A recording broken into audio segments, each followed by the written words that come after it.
Usai menangkap pengemudi SUV arogan yang memukuli sopir truk trailer, polisi melakukan penggeledahan di tempat kos tersangka. Di kamar tersangka, polisi menemukan sepucuk airgun yang sempat ditodongkan kepada korban.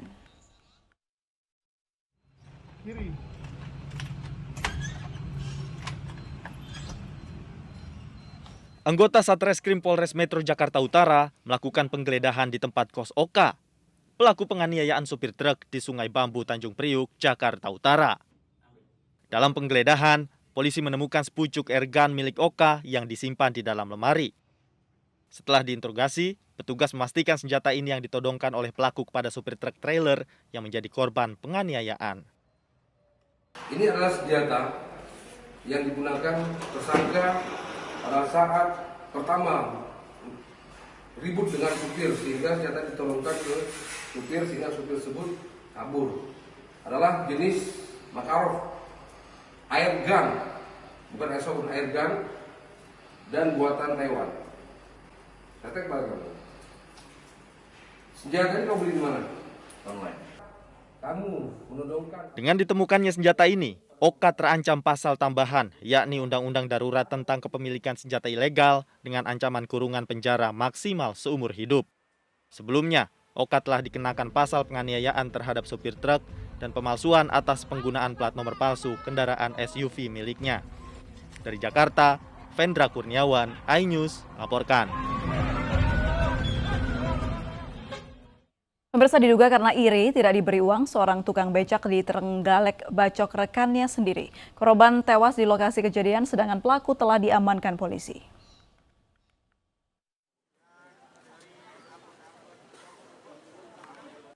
Seorang tukang becak tega membunuh rekannya yang juga sama-sama tukang becak di alun-alun Kabupaten Trenggalek. Terduga pelaku berinisial TG, sementara korban berinisial TKR.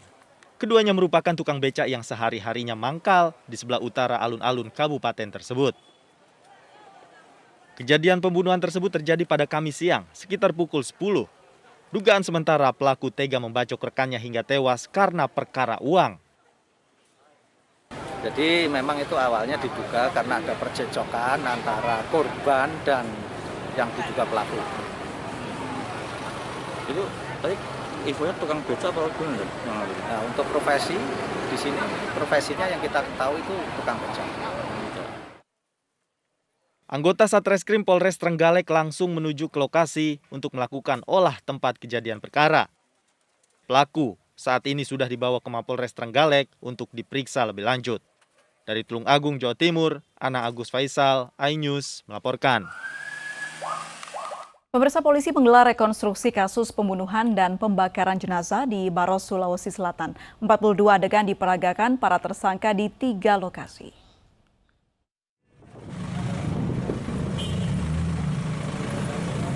Di Treskrimum Polda Sulawesi Selatan menggelar rekonstruksi kasus pembunuhan dan pembakaran jenazah di Kabupaten Maros. 9 tersangka memperagakan 42 adegan di 3 lokasi, yaitu di sebuah hotel di Makassar, rumah salah satu tersangka di Jalan Sungai Liboto dan Malawa. Dari rekonstruksi diketahui, korban awal dijemput dari rumahnya menuju sebuah hotel. Di hotel ini, korban dianiaya atas dasar kecemburuan pelaku utama MA. Usai dianiaya, korban kemudian dibawa ke rumah pelaku L dan kembali dianiaya hingga tewas. 3 pelaku kemudian membawa jenazah korban ke Maros dan membakarnya. Yang jelas untuk kematian korban diperkirakan pada saat di Sungai Liboto. Sungai Liboto, Pak. Ya. Dalam posisi seperti apa dan dalam tingkatnya itu, Pak? Gimana? Waktu pembunuhannya seperti apa? Ada kekerasan diseret atau seperti apa? Kayaknya semua kena pemukulan ya, kena dipukul. Sebelumnya, jasad seorang pria ditemukan dalam kondisi hangus terbakar di tepi jalan Poros, Maros 11 Juni lalu. Pembunuhan dilatar belakangi kecemburuan asmara sama jenis. Dari Maros, Sulawesi Selatan, Dery Sungguh, iNews melaporkan.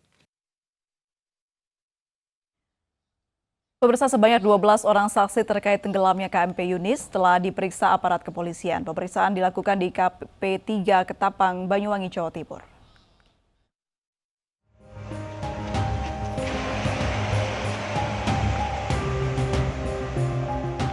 Polisi telah memeriksa sebanyak 12 orang saksi terkait penyelidikan kasus tenggelamnya KMP Yunice di perairan Selat Bali. Saksi yang diperiksa yakni ABK, nakoda, serta beberapa korban yang berhasil diselamatkan. Namun hingga saat ini, aparat kepolisian masih belum bisa menyimpulkan penyebab tenggelamnya KMP Yunice. Ini kita sudah sedang melakukan sekitar 12 berarti tambah 5 ya? Tambah 5. Biasanya di mana Pak? Di Banyuwangi? Di Ketapang. Kapal Yunice mengangkut 41 penumpang umum, 13 ABK dan 3 orang yang bekerja di kantin kapal. KMP Yunice juga mengangkut 22 kendaraan. Korban ini yang diselamatkan oleh beberapa kapal-kapal ro-ro dari Gilimanuk yang akan berangkat ke Ketapang, itu ada sekitar 36 yang kemarin langsung menuju ke dermaga Ketapang ini. 36 dalam keadaan selamat. Kemudian di Gilimanuk ada sekitar 10 orang yang juga diselamatkan. Namun dari 10 orang yang ditemukan ini, 3 orang yang selamat dan 7 orang yang meninggal dunia. Hingga kini, tim SAR gabungan masih mencari 16 penumpang KMP Yunice. Keberadaan kapal juga belum ditemukan karena terseret arus laut dan diperkirakan bergeser ke selatan dari titik tenggelam. Tim Liputan iNews melaporkan. Pemirsa, hari ketiga pasca tenggelamnya KMP Yunis, pencarian korban terus dilakukan tim SAR gabungan. Mabes Polri kerahkan penyelam dan alat deteksi bawah laut.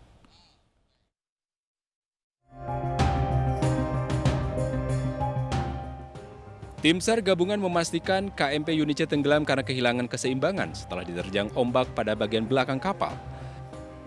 Kapal tenggelam di kedalaman 50 hingga 75 meter. Kapal mengangkut 41 penumpang umum, 13 ABK dan 3 orang yang bekerja di kantin kapal. KMP Yunice juga mengangkut 22 kendaraan. Sementara itu, hari ketiga pasca tenggelamnya KMP Yunice, pencarian korban terus dilakukan tim SAR gabungan. Untuk mengetahui keberadaan bangkai kapal, Mabes Polri akan kerahkan penyelam dan alat deteksi bawah laut.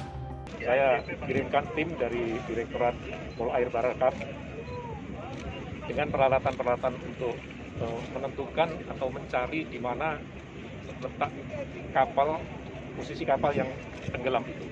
Karena informasi sudah terbawa arus. Pencarian akan difokuskan dengan menyusuri perairan Selat Bali hingga Laut Selatan Jembrana. Tim Liputan iNews melaporkan. Pemirsa, tangis haru mengiringi pemakaman korban kapal Yunis yang tenggelam di Selat Bali. Korban yang merupakan kakak beradik dimakamkan di liang lahat terpisah di Denpasar, Bali.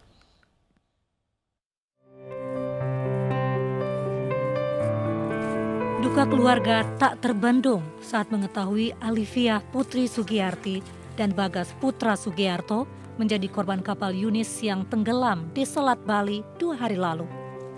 Prosesi pemakaman pun dilewati dengan duka mendalam oleh keluarga dan kerabat saat mengantarkan jenazah ke pemakaman umum Muslim di Jalan Pendidikan Denpasar, Bali. Kakak beradik ini dimakamkan di liang lahat terpisah.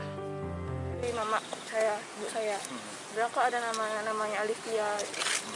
Langsung kontak teman-teman, ternyata benar Alivia udah nggak ada. Yang meninggal tuh cuma Alivia sama adiknya. Sama adiknya. Sama satunya temannya belum ketemu. Waktu berangkat ke Jember itu satu keluarga mereka? Ya, ibu, bapak, dia, adiknya sama temannya. Itu temannya belum. Korban bersama kedua orang tuanya berangkat dari Jember menuju Bali menggunakan satu mobil bersama seorang sopir yang hingga kini belum ditemukan. Sementara kedua orang tuanya selamat. Dari Denpasar, Bali, Indira Ari, iNews melaporkan. Pemirsa, Hari Bayangkara atau HUT Polri ke-75 dirayakan secara tertutup dan virtual. Presiden Joko Widodo menjadi inspektur upacara HUT Polri di Istana Negara. Menetapkan dan seterusnya nomor. Presiden Joko Widodo menjadi inspektur upacara Hari Bayangkara atau HUT Polri ke-75 di Istana Negara, Jakarta. Upacara dihadiri oleh Wakil Presiden Republik Indonesia, Ma'ruf Amin di Istana.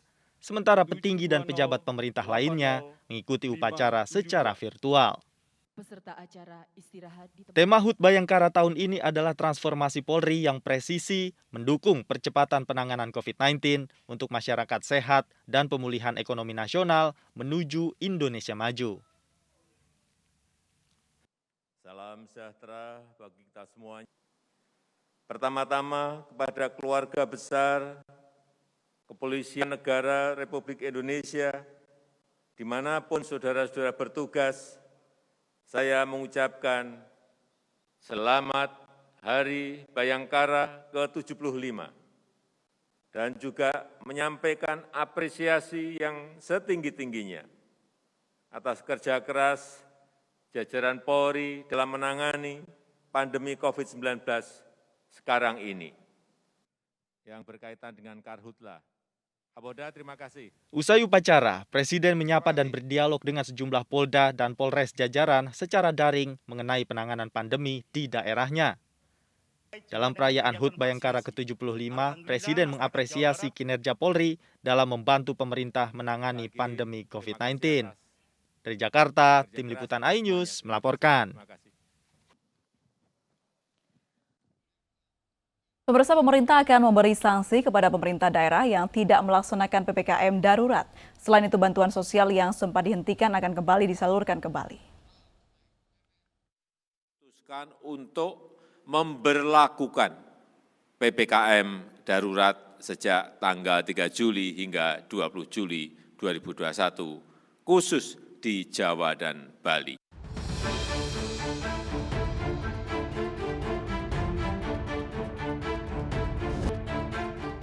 Pemerintah akhirnya mengambil langkah untuk menekan lonjakan kasus COVID-19 di tanah air. Selama 2 pekan per 3 Juli nanti, sejumlah kabupaten kota di Jawa Bali dibatasi pergerakannya.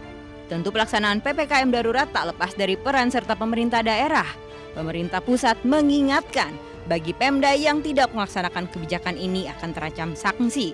Salah satunya dinonaktifkan selama 3 bulan. Bahwa untuk kepala daerah yang tidak melaksanakan PPKM darurat ini, juga dapat dikenakan sanksi, mulai dari sanksi administratif, teguran tertulis, sampai dengan ke sanksi pemberhentian sementara selama 3 bulan. Pemerintah juga kembali menyalurkan bantuan sosial yang sempat dihentikan pada April lalu. Presiden memberikan instruksi ini bukan sekedar untuk penanganan COVID, tapi juga penanganan khususnya rakyat yang bawah, marginal. Itu supaya mereka penderitanya jangan bertambah-tambah. Nah, karena jujur kita juga tidak pernah memprediksi setelah Juni tahun ini, keadaan ini terjadi lonjakan lagi. Karena inilah yang kita ketahui baru. Jadi banyak ketidaktahuan kita mengenai COVID ini. Dan oleh karena itu tadi kami sepakat, bansos akan digulirkan lagi. Diketahui sejumlah aturan diperketat dalam PPKM darurat, mulai dari jumlah kehadiran karyawan di kantor sesuai dengan sektornya.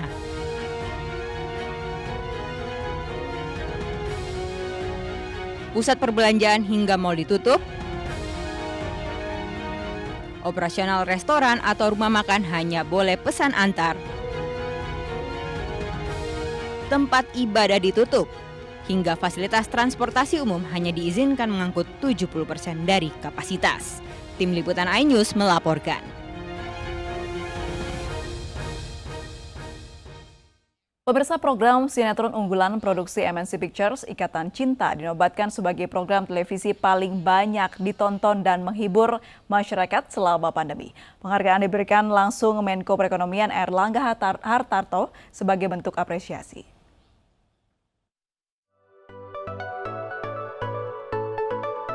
MNC Pictures kembali menorehkan prestasi yang membanggakan.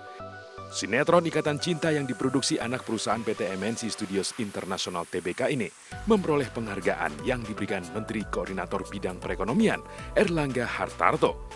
Sinetron Ikatan Cinta dinobatkan sebagai program televisi paling banyak ditonton dan menghibur masyarakat selama pandemi. Industri kreatif yang sangat diminati oleh masyarakat Indonesia. Dan di tengah situasi pandemik ada sebuah tayangan yang mayoritas masyarakat menonton secara kontinu setiap hari. Ini adalah sesuatu yang extraordinary.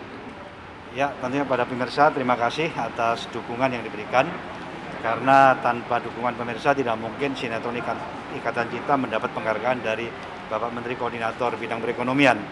Jadi teruslah menonton, kalau ada yang kurang-kurang mohon diberikan masukan kepada kami. Terima kasih. Sinetron yang dibintangi Arya Saloka dan Amanda Manopo ini secara konsisten mampu mempertahankan rating share tertinggi untuk periode penayangan Januari hingga 29 Juni 2021. Yang pasti selalu bersyukur, mengucapkan terima kasih kepada semua yang sudah membantu, mendukung Ikatan Cinta bisa seperti sekarang. Sinetron Ikatan Cinta berhasil menjadi salah satu program serial drama paling berpengaruh yang tayang di stasiun TV Free to Air Indonesia. Tim Liputan iNews melaporkan. Euro 2020 mencetak rekor baru yakni gol bunuh diri terbanyak sepanjang sejarah. Sesaat lagi di iNews Malam.